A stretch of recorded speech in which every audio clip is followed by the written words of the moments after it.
Hello, everyone. It's so wonderful to have you here. My name is Melissa Kenney. I use she, her pronouns, and I'm here to welcome you to our Q&A webinar about our IonE Postdoctoral Fellowship program.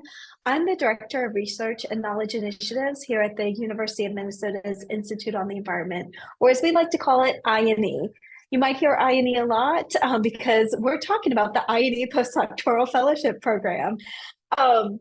Personally, my own research interests focus on environmental decision support science, where I really focus on the processes of engagements between experts at universities and experts well outside of universities, as well as between scientists and people with expertise that is different than scientific expertise, to develop indicators, models, scenarios, forecast tools that enable organizations and governments to make really complex and really difficult environmental choices.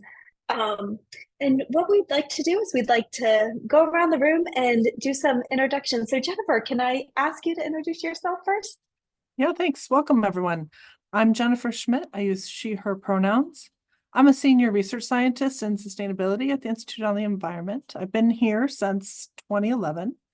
My research focuses on tracing environmental impacts through agricultural supply chains, understanding systems of food recovery and food waste, and circulating byproducts back into production systems. I lead our food system supply chain sustainability, or Foods Cubed, research that works with consumer-facing companies to help them understand their supply chain environmental impacts. Through all of my projects, my focus is on external partnerships, teamwork, and impact. And with that, I'm going to hand it over to my colleague, Nat Springer. Thanks, Jennifer. Yeah, hi, everyone. I'm Nat Springer. I use he, him pronouns. I've been with IonE since 2017, and I'm a research scientist in economics and sustainability. I work at the intersection of input-output economics, industrial ecology, and sustainable finance. And I really specialize in optimization models and supply network models for the sustainability assessment of alternative technical policy and investment type scenarios and strategies. And I work with Jennifer on the Foods Cube project that she mentioned, and also other recent work includes looking at trade-offs in agrivoltaic technologies in the solar and ag industries, and improving sustainable finance methods for measuring impact reduction opportunities. And I'll pass it over to Deepak. Hi, everybody. Welcome, everybody. I am Deepak Ray. I'm here. I've been with the IonE since 2009. I'm a senior research scientist in global landscapes, and I conduct research on local to global scale food security. To do this kind of a research, I first build high resolution global agricultural statistics, and then investigate questions related to crop productivity or climate and crop yields. The reason why I do all this is so that I could contribute to the debate in which we can have world food security while we can also have a livable planet. And with that, I'll pass it to Nfamara. Hi, everyone. Welcome. I am Nfamara Dampha. I use he, him as pronouns. I've been with the Institute on the Environment, IonE, since 2022. I am a research scientist in natural capital and ecosystem services. I lead our natural capital project portfolio at the University of Minnesota, which is a global partnership, as some of you may know. So my research actually focuses on natural capital accounting, ecosystem service assessment, and climate risk assessment. Basically looking at the intersection of these three things in building community resilience and sustainability. I love partnership building.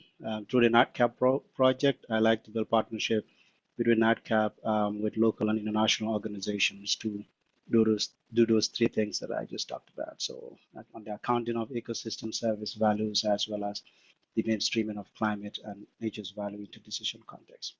So I'll pass it on to Heather. Thank you.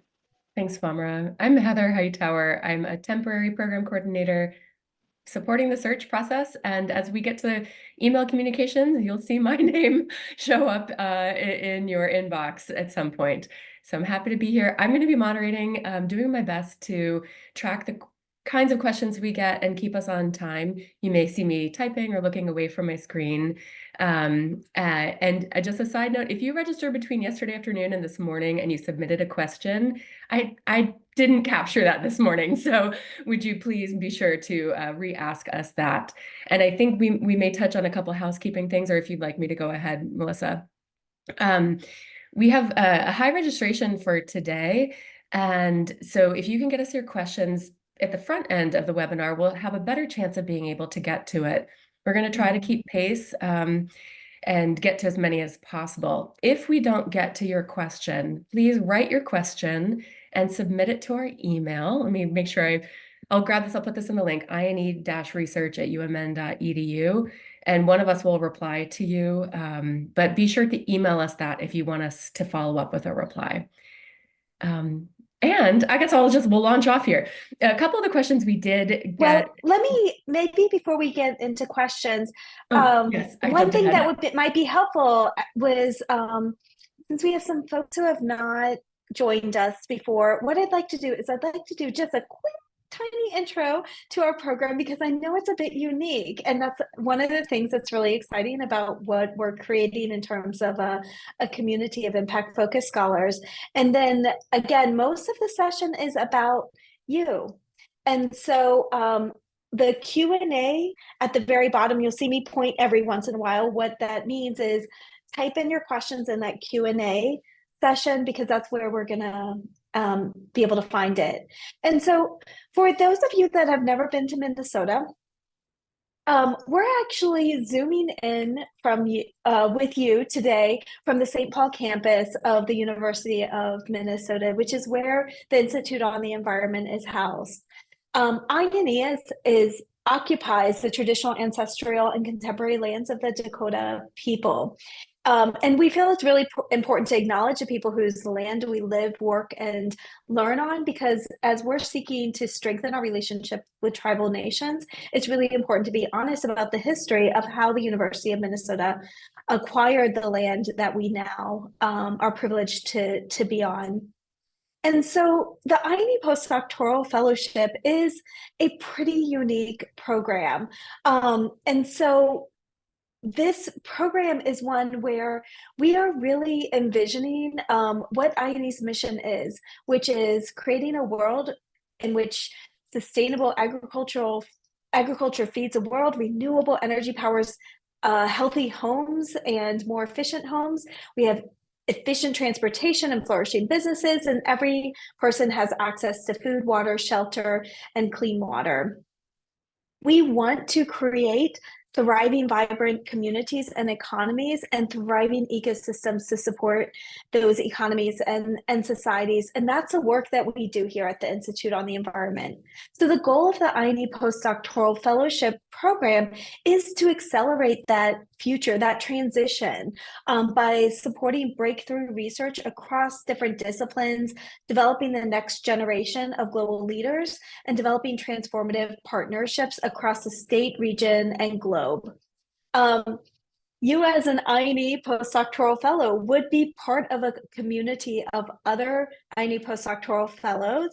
We have a community of about 15 to 25, depending on the year. And these are interdisciplinary, community-engaged scholars who thrive as both team leaders and collaborators. They are visionary leaders who conduct solutions-oriented research to support equitable and more just sustainability futures and transitions. And the fellows really define success, not just by the peer-reviewed publications that they produce, which are many, but mainly by the impact that they will have in the world. And that's because the future isn't yet set in stone. Together, we create that future. And being able to do solutions-oriented work is really critical to being able to support ways that we can create a more sustainable future. So in some, this is not academia as usual. We are in an academic institution. We produce academic products, but we also produce a lot of things that are not traditional academic products, because we are trying to get this kind of knowledge into different decision-making spaces. It's a pretty entrepreneurial group, and maybe what we can do at this point is transition to the Q&A, because I'm really curious what you're interested in knowing more about with this program. Thanks, Melissa. A couple of the questions that we got in advance related to how do we create a strong application. So I'm going to add into the chat right now, in a minute, as soon as I get the link, a link to our 30-minute tips and tricks for applying webinar that a few of these wonderful people put together here at the beginning of our application season. If you haven't already watched it, please do. We've just added it to our FAQs as well. And I'd like to also ask our panelists, if I fall behind on answering questions in the Q&A box, and you can join in and type, I invite you to do that as well. Thank you, Jennifer, for that link. Melissa, you had a few things in that webinar that were really top tips that you are really wanting to see people do. Could you reiterate those? Yeah, so we're not intending for this application process to be a mystery. We have a process of finding ways to include people in the next stage of the process instead of figuring out ways of excluding people. So we're not trying to nitpick, small things that someone does wrong based off of rules that are unstated. So the biggest ways that you can create a more competitive application is, one, giving very clear and specific examples of anything that you are trying to share. There's a lot of people that can provide lots of fancy rhetoric and words, but the words don't mean anything unless you can back it up with examples and actions of how you have deployed that within your work or how you would want to. We're not expecting that everyone has done, in-depth, highly integrated interdisciplinary science. We're not expecting that you have a disciplinary field that links to any of ours. And in fact, most of us are doing work that's actually quite different from the disciplinary field we got our PhDs in. But we are looking for you to be able to concretely show us how you would want to do the work or how you have done the work in the past that links to the kinds of questions that we're asking. The second is customize your application. One of the things that we're always looking for is there's a lot of different postdoctoral jobs out there or postdoctoral fellowships. One of the things that we're looking for is people who really want to be here at IonE and have clear reasons that align with our goals and values, which we try to be really clear about on our website, and both for IonE as well as for this IonE Postdoctoral Fellowship. So please customize it. Tell us why in ways that link to things that we care about. And then the third is, we've seen an uptick in the use of AI-based technologies to support the development of these applications. While we're not opposed to the use of AI technologies, ones that are not customized, that don't give specific examples, that are pretty simplistic uses of AI are not well received. If you're going to use AI, we want you to show us how darn clever you are at the use of those AI technologies, because some of the things that the postdocs are bringing now with the use of machine learning and AI is really causing us to rethink some of the workflows and also some of the ways that we do our work. So we're not saying don't use AI. We're saying use it in ways that show us that you are a sophisticated user or developer of those kinds of tools. Thanks, Melissa. I want to encourage our attendees to use that Q&A box. I'm going to pull one that we received in advance that relates to what you just spoke to, Melissa. Can you please explain the interdisciplinary nature of the IonE postdoc program? How can my research experience in other fields of business be relevant to this postdoc position? I'm going to open that up. Yeah, Jennifer? I was going to say, I'll jump in, and of course, others will, I'm sure, join me. But I think one way to think about this is our focus is on the impact, and the tools that you bring to that impact. In fact, we are interested to see what tools you want to bring to that impact. And it's really kind of an open to whatever disciplinary background you've got or interdisciplinary background that you bring and how you approach that. And so that's kind of it, when we think about our interdisciplinary work, it's because we're not sure what that toolkit is. And we have a variety of different tools that we're already bringing and skills and perspectives, but we want to continue to increase that interdisciplinary nature of how we're approaching the problem solving or the solutions to large environmental challenges. someone want to add to that? Maybe just one quick thing. We're really looking for interesting thinkers with the right skill sets.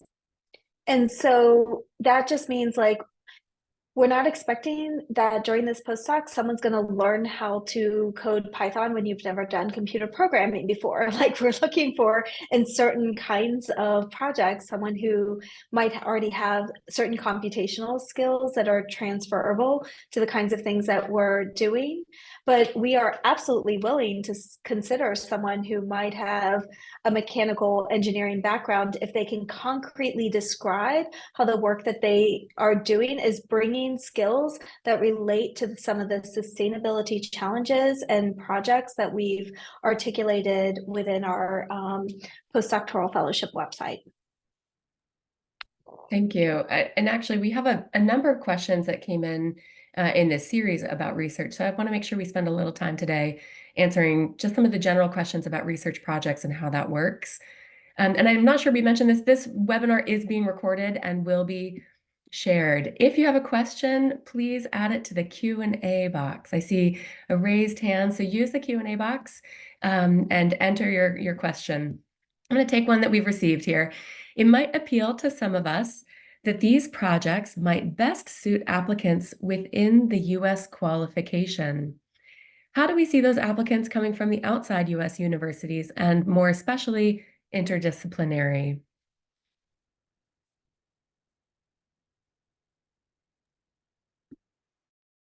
I'll jump, but I encourage please others joining me. I think in a similar way of like thinking about your discipline and how you apply it to the similar challenges or impacts we're trying to have, you know, if your work is focused on something in Tanzania, but how you're approaching it is a transferable skill because it's not necessarily linked just to Tanzania, but can be applied to a question that's overlaps with an area in one of our projects that's not always Minnesota or US based, but is often, then we're looking for those transferable skills. We're also looking for those transferable research interests where you're focused on water quality, right? And it doesn't necessarily matter that your international perspective is outside of the US. If you, like Melissa mentioned, demonstrate to us how that is linked to the work that we're doing, we actually love seeing those connections and actually make sure applications stand out. We currently have several people. Oh, go ahead, Thelma. No, this is a great question. I think what I'm struggling to understand from the question is with US qualifications. I'm not sure what that really means, but we are a center of not just interdisciplinary team, but we are an international center. We have colleagues from almost all continents around the world. So whether you've done your PhD in the Gambia or in Afghanistan, it doesn't really matter. What matters is the skill sets that you bring. It doesn't matter which university you study. We don't look at the profile of universities to say these are the prestigious universities. We're looking at the skill sets that you're bringing and the personality that you and the added value that you bring to the team. So our team is very diverse and very international, I should say that.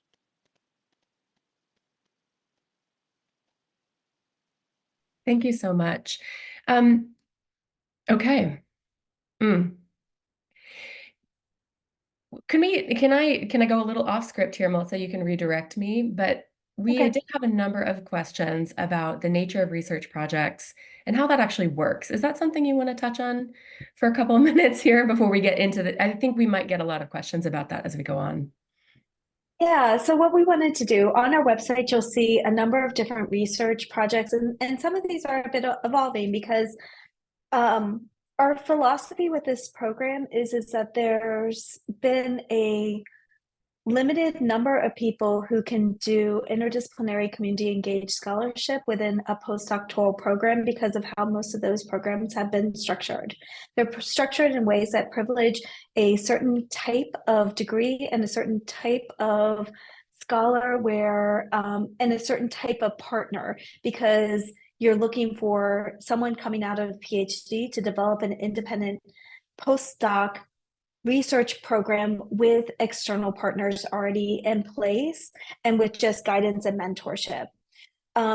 we believe that interdisciplinary and community engaged scholarship is a team endeavor where everyone is bringing their unique expertise and skill sets. And so what we seek to do with this program is actually to bring you into projects where we have long-standing relationships and to help to support some of your professional growth in some of the core skills you will need in order to do this work long-term, like project management, relationship management, budgeting, like how to manage across multiple team dynamics and team personalities, how to manage multiple institutions. And I see Jennifer and others like smiling because this is like second nature to us, and it is incredibly complex. And there's very few people that come in with these kinds of skill sets. And it is critical for people to have these skill sets to do this work really well coming out of a postdoc.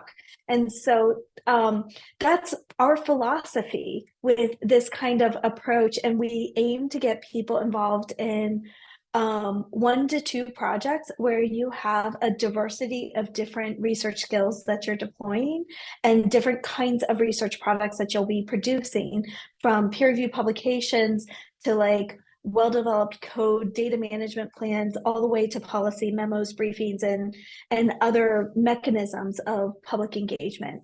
And so when you look at those research projects, we have them grouped under sort of synthesis and social science methods. It doesn't mean synthesis is social science, although you can use social science methods for synthesis. You can also use other methods for synthesis. And we have them linked under data science and modeling, which are more projects that use a lot of like computational or more algorithm-driven research approaches. And so we have found through our first cohort that in this initial application stage, there's just simply not enough information that we can provide that allows people to provide a thoughtful response about the kinds of projects that they would be well suited to be able to engage in, or they might be more narrowly thinking about their skill set than we actually see your skill set. And so what we do at this stage is we ask them high-level questions to be able to identify competitive candidates. Competitive candidates move to a Spark hire or a one-way interview.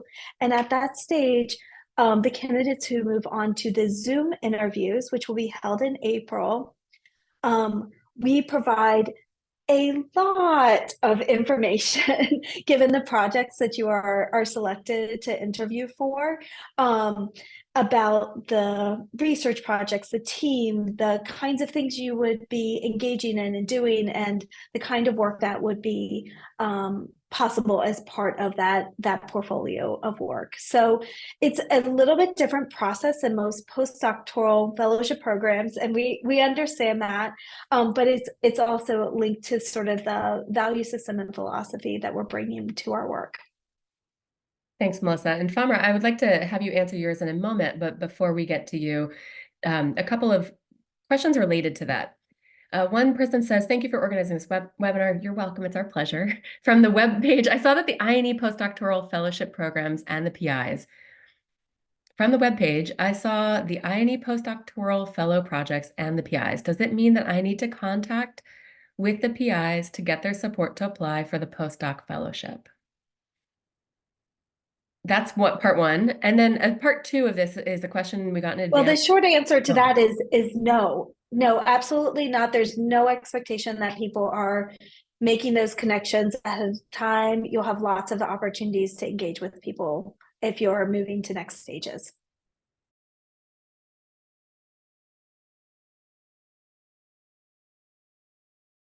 Okay, thank you. This is a question in advance. I'm interested in 2 different positions within the IonE Postdoctoral Fellowship program. Is it possible for me to apply for both positions? I'd like to take this one because it's something that came up actually in the application process that I was looking at today, are some of the responses. We're not applying, or you're not applying to an actual project. And so you only need to send your application through once. There's no way to indicate which project you're interested in. But I will say that if you look at those projects and you see yourself, you see your skills, you see your research experience, that in your essay answers and in your cover letter, that I encourage you to highlight a few pieces within it, or make sure it's at least included, that you refer to those skills or those topical areas that link to the projects you're interested in. Again, at this stage, we're not linking to projects. We're trying to give you a sense of what the sort of work is that we've got here, but we're looking for that kind of bigger skill set, impact-oriented frame that Melissa already spoke to. And so it's you're not applying to a particular project, but you can help us see you in a particular project with the way that you answer the essay questions.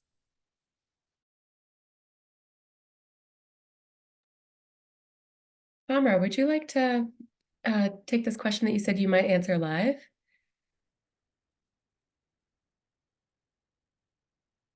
Or that might have been an accident. Well, somebody, great responses, motivation stimulated, thanks. And it was just like, yeah, thank you. Great. Thank you, Mr. Dr. Bajinka. Thank you. He's actually a fellow that I know, so thanks for joining. Great. Now, I'm feeling inspired to share something as a non-researcher that I have observed about this group coming in as a temporary person. Would that be okay? Melissa, when we're talking about culture and structure, I come from a music background and I see a lot of things happening in the circle. And to me, this is an extraordinary thing about IonE and that structure of the questions around interdisciplinary nature and collaboration and what is the culture. I think a lot of that, if you have an understanding for what it's like to work in a circle versus a hierarchy, a lot of that can be answered. And that's an observation that I have about the work that you guys are doing and the innovative nature of this postdoctoral program.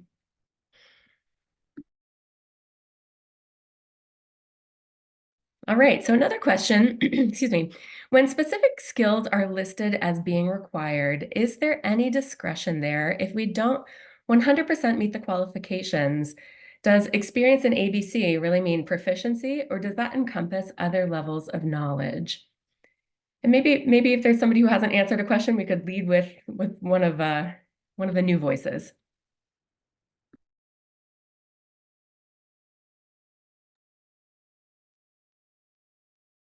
I can take a shot at that.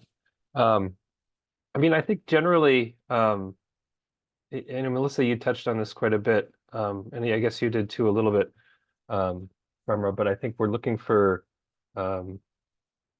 unique thinkers, and we're thinking of people with diverse sets of expertise. And there's specific projects that require specific types of people, specific types of thinkers, specific types of disciplinary backgrounds. But I think what we want to hear from in the application is we want to hear about your expertise, what you're interested in, and how you can contribute, both generally and specifically, because I think we might find through the interview process. I mean, the interview process itself and the application process is trying to understand where you interface with what we're doing at IonE, and we have multiple stages so that we can find those things as we're finding out who you are and how we find out how we are in the projects that we're working on. So I think generally, I think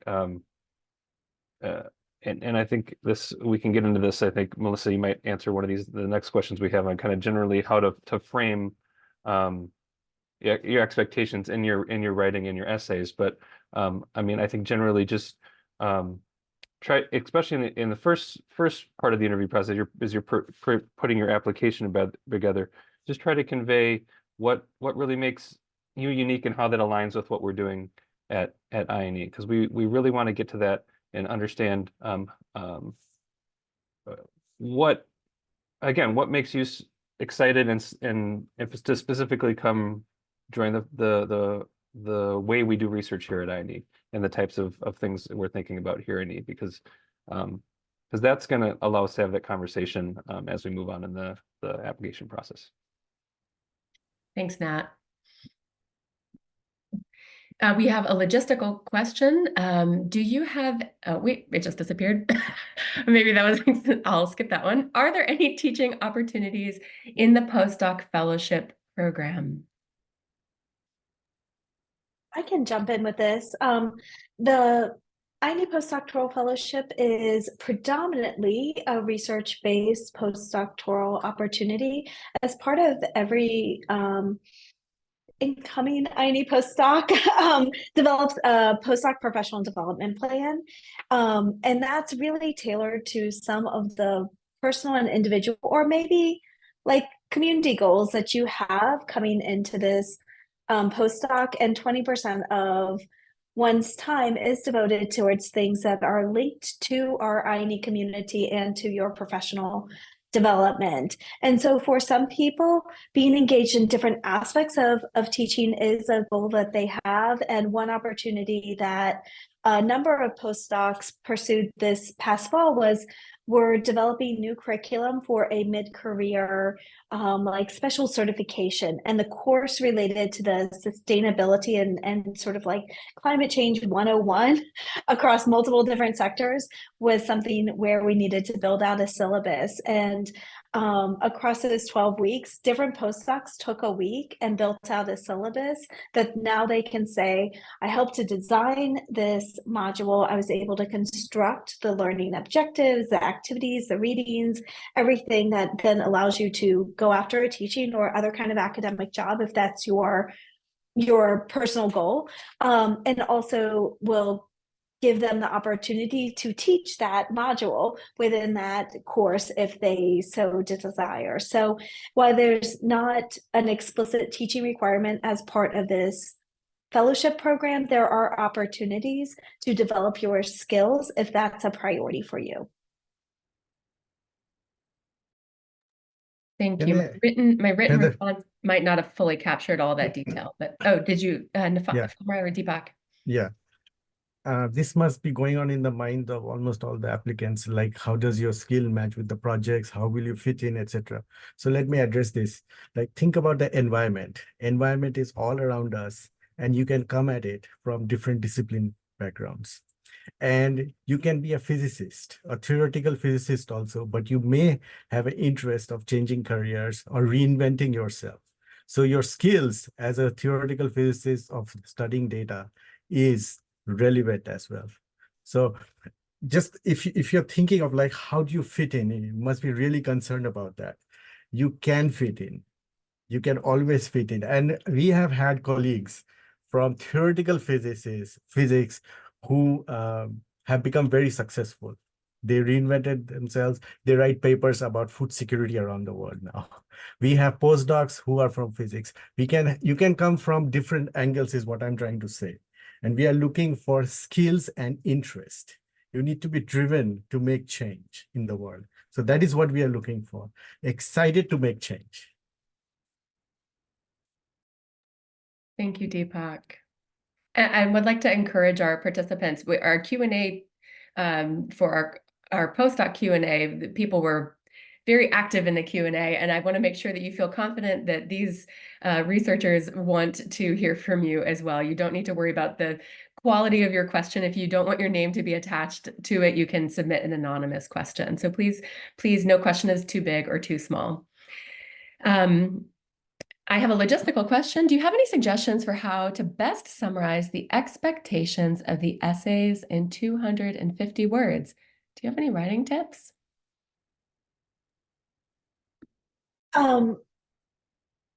I think I'm going to re-emphasize, what I've said before, which is examples and customization.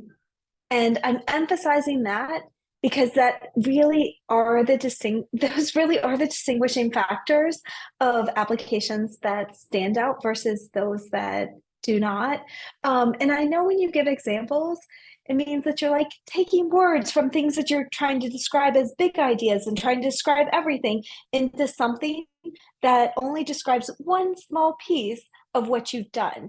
But if you pick a really good example, what you're describing is the skills that you're bringing towards solving that particular problem, the behaviors, how you approach doing that, and whether those approaches are in alignment with the kinds of ways that we approach our work, or whether those are skills that you want to develop or acquire. So you can also be reflective of like, I did it this way, and actually next time I kind of want to do a few things a little bit differently. Like that kind of like forward-looking reflection is actually really critical, because I do that all the time.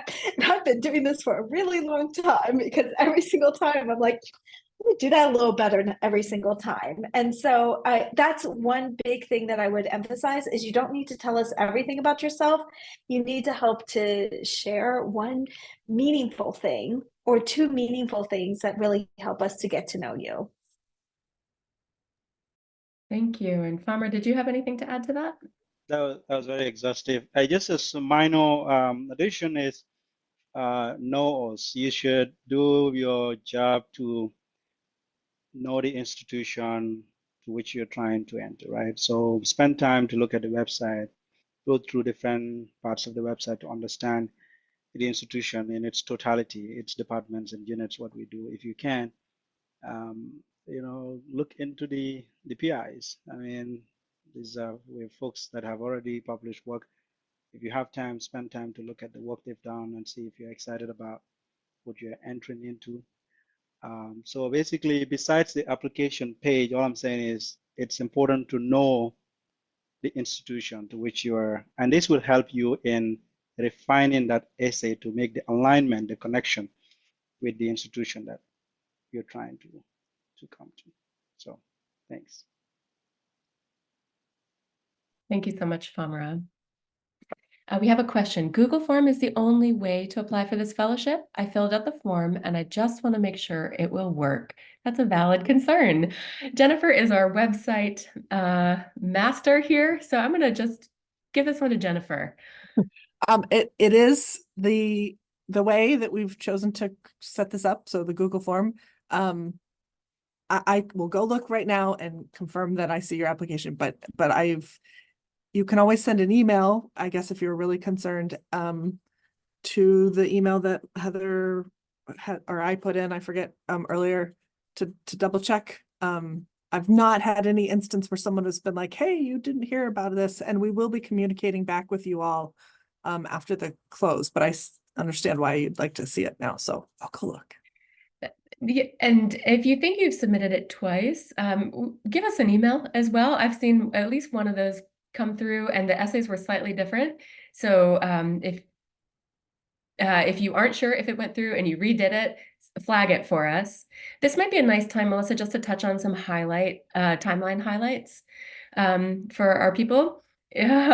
We are accepting applications until March 11th. So we've got another 11 days.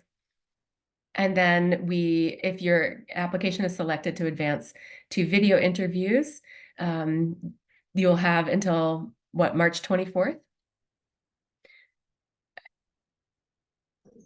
What we'll do is basically you'll hear by March 19th whether or not you're moving to the next stage. If you move to the next stage, you'll get information about what that means.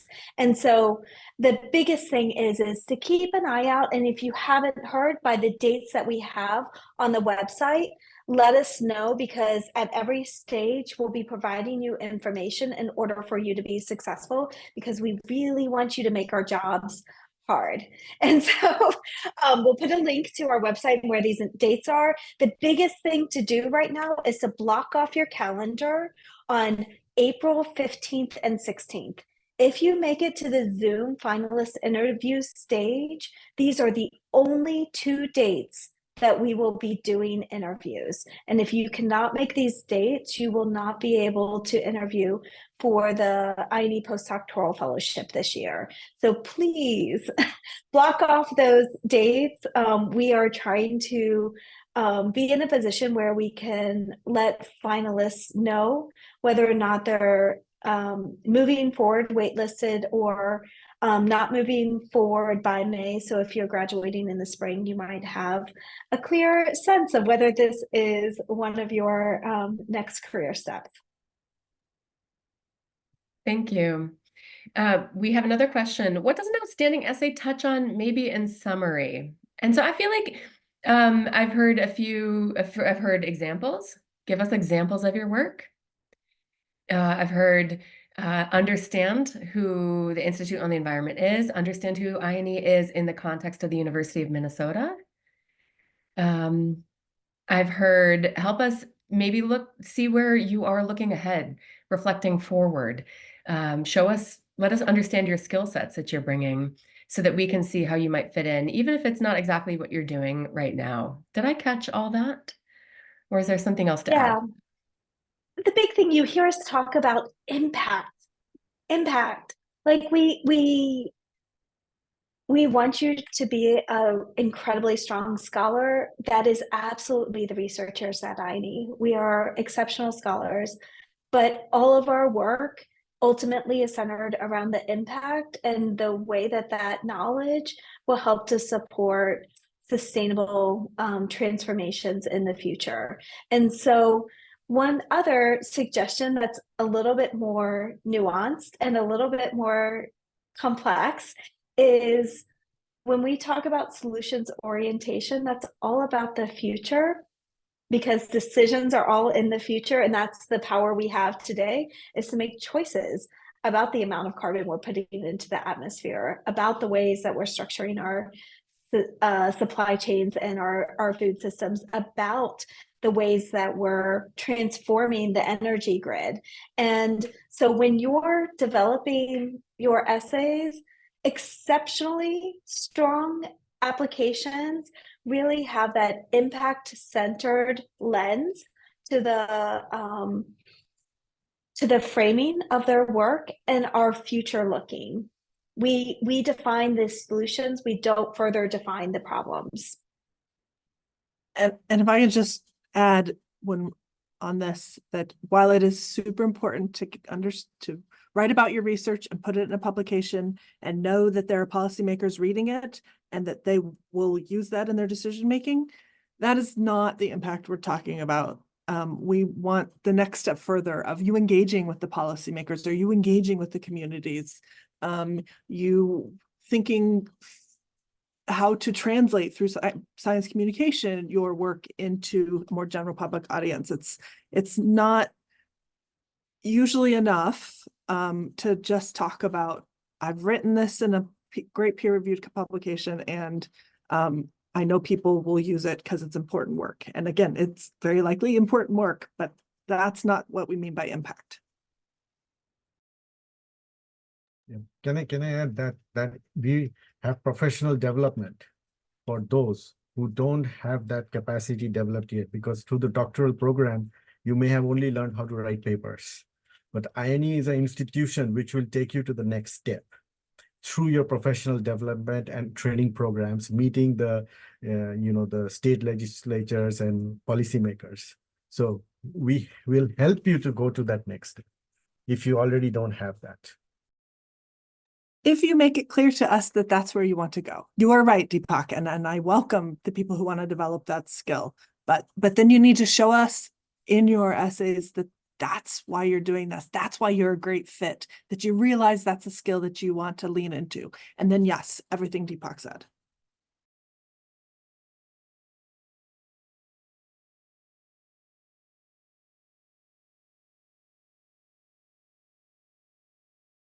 Okay. And again, we've got about 15 minutes left. So please, no question is too small. Don't be shy. And you can submit questions anonymously if you don't want to the PIs to see your name. Okay, let me go back to our open questions here.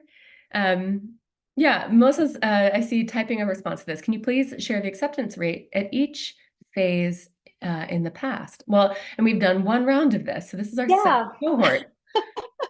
Well, and instead of typing it, let me vocalize it. So this will be the second cohort. We are aiming to have over the next decade a community of postdoctoral scholars that is in size between 15 and 25 every single year, which is so exciting. And it's been really exciting to see the excitement about this particular opportunity. So last year we had 201 applicants for the about 10 or so postdoctoral openings that we had. going from the application to Spark Hire interviews, which are the one-way video interviews, about 25% or so of those applicants, so a little over 50 people, made it to Spark Hire interviews. And of those 50, we had, 60-ish or so that made it to the next stage, because we had about 30-ish or so that made it to the Zoom interviews related to the projects. And then we made offers to about 12 people, and we have 9 people that are part of our current cohort. And that's because you're looking for your next opportunity. You should be applying for multiple opportunities. We're expecting you to. We anticipate that most people that will be selected for this will have multiple opportunities. And that's one of the most powerful things that you can have in life, is choice. And so we were really excited that we had 9 people choose the IonE Postdoctoral Fellowship, given the multiple opportunities that they had, and that chose to be part of our community. And it has just been tremendous. So it is competitive. That's about a 5% acceptance rate of the applications. We're expecting that we might have about the same or potentially a little bit more competitive this year, but that shouldn't discourage you from applying. That should energize you if this is the right opportunity, because we are looking for, really unique candidates. And in our cohort last year, we had someone who had never lived in the United States, where we were sponsoring visas.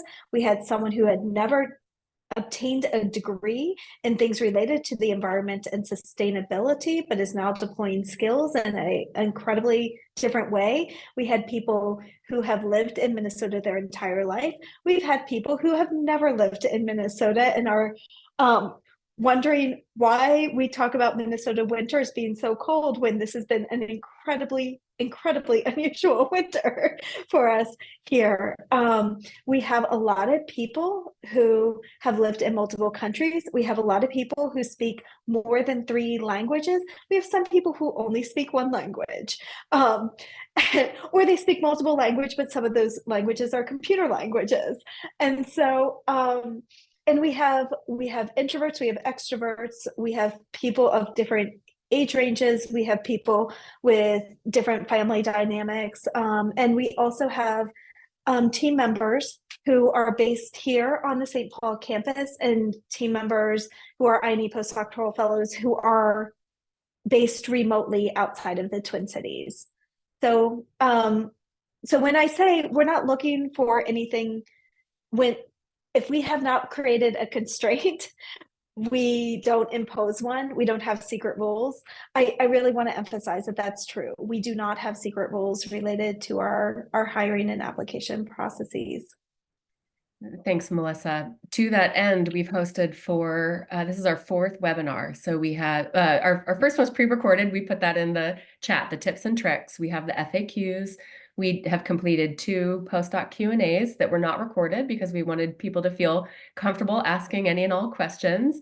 And then we're doing this webinar. So you've got about 10 minutes to get your last pressing question. You can always email us later, but we would appreciate getting your questions here in the last few minutes, because this is our last webinar in this application cycle. Melissa, oh, excuse me. Sorry. To what extent can the fellowship facilitate travel visa for non-US residents? And I see we've got an answer coming in, and we've got a few more questions coming in. Yeah, so quick thing on visas. One is, if you're coming from outside the Twin Cities area, check our FAQ. I also just popped the response into the chat, or the Q&A chat. We do provide basic moving expenses to support people who will be coming to the Twin Cities area to live. And if you are coming internationally, that means you're probably moving from greater than 1,000 miles, unless you're just across the Canadian border. It's a set rate based off of the number of miles, because we're US based, that you are are traveling to be able to move here. In terms of visas, when we sponsor visas, like what we're expecting is that if you have an OPT, we're using that first. If you have a different visa situation, that we work with you on what those visas are, and we do not expect IonE postdoctoral fellows who are selected to be part of our community and chosen to work here to pay for those visas. Those are things that we have budgeted as part of our program to support the basic payments to be able to obtain a visa to be part of our community.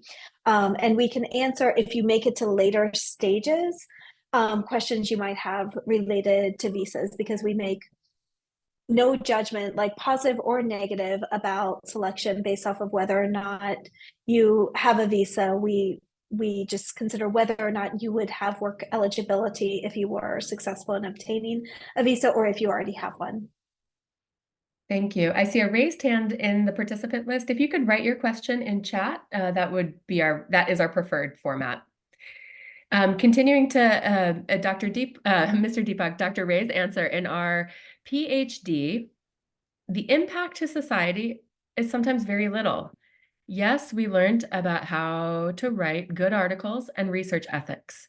However, in my PhD, I interviewed more than 2,000 residents where I got a chance to talk to these people. How does it count as an impact when I am aware about my research objectives and knowledge sharing to at least 2,000 residents? Deepak, maybe you could take this one. I think this is best answered by Melissa. He's saying that because I'm the social scientist and we do a lot of surveys and interviews. So what I'm looking for with someone who has done that level of engagement is, how did you circle back? Because you've been engaging with people and in ways where you are collecting data that you are using to be able to develop a paper.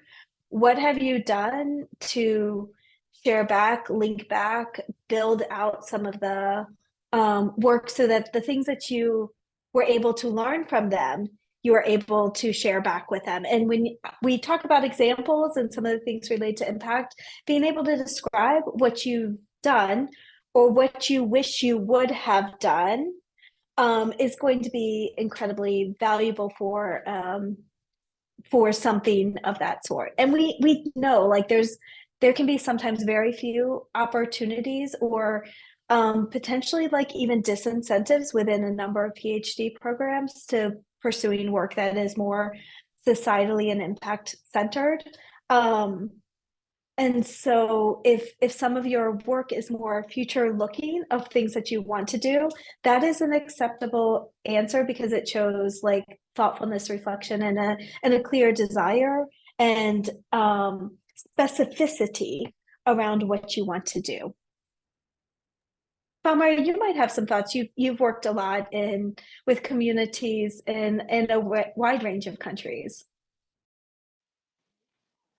Yeah, I mean, I think you've exhausted it. There's not much to add, but just to reflect on the importance of that what you've just said in terms of what we do here at IonE is critical. It's the science policy interface, right? It's not just the research. I think Jennifer mentioned this, getting the publications out. That's one thing. The next is, how is that publication useful and beneficial, and what is the methodologies or the strategies that you deploy to ensure that you engage those communities that can benefit from the findings of your research. So that's very critical. And then the feedback loop. We are trying to avoid the extractive nature of academia, where we're just going after these communities, interview them, and we're done. They don't even hear from us. So it'd be nice for the 200 or 2,000 people you interviewed to hear back from you. What have you done?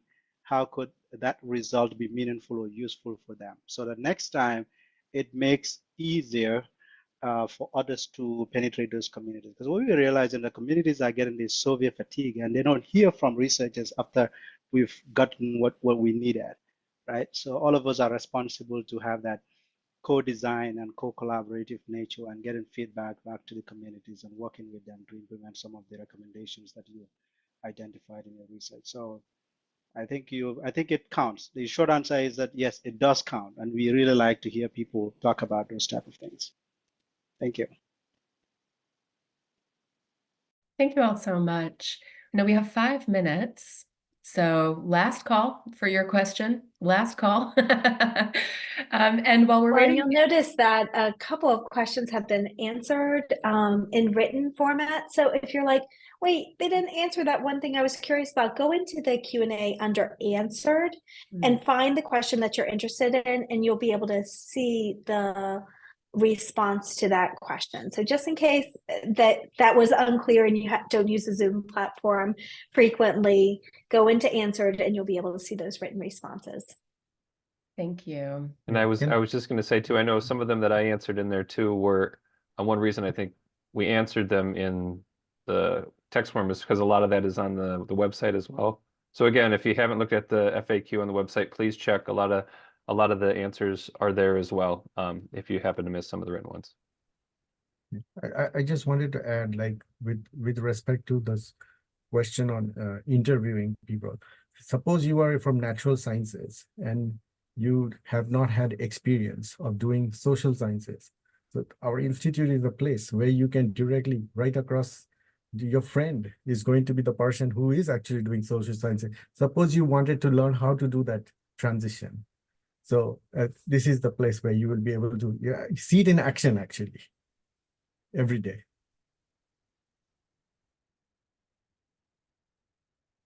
I'd like to go off script slightly, and I can be if we don't. Oh, we have a question coming in. Oh, it's a reply. As we're wrapping up here, because we're going to close exactly on the hour, I'd love to invite our researchers to share maybe a final phrase, a final reflection, final thought, or hope, or desire, in no particular order, if you would like to. And I said that, but then we got a question. So I'm going to pivot that. So that's if we have a minute left. Without any specific question in mind, I felt compelled to express my enthusiasm for the work being done at IonE, coming from a region in Iran that faces serious challenges with water resource mismanagement, which affects not only food supply, but also the broader economy. The efforts at IonE to address such global challenges with innovative and sustainable solutions are incredibly inspiring. This deep connection I feel with the issues IonE explores further convinces me that our work can have a positive and lasting impact on the communities worldwide. Yes. Thank you.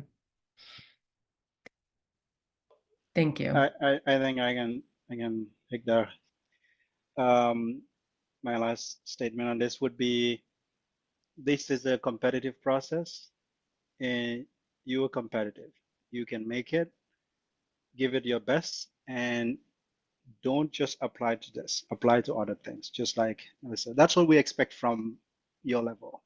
You're applying to multiple things. This comes in, great. You can make a significant difference in the world, whether through this program or not. And if you're not successful, you can still apply next year.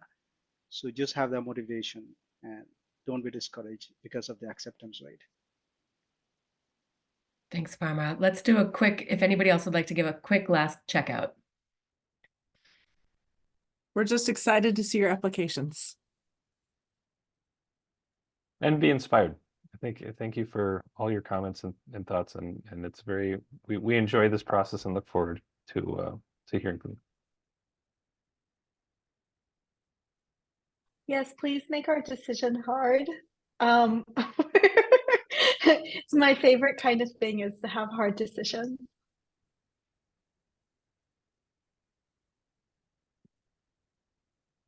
Deepak, no pressure, but if you have anything you'd like to say, you are our final word before we close out here. I know how hard it is to, and how much time and effort it takes to apply. And I thank you for your time and effort. Thank you. Thank you. All right. Thanks everyone for being Thank you. here. Thank you. Thank you all. We look forward to getting to know you over your applications. All right, Thanks, goodbye. everyone. Bye.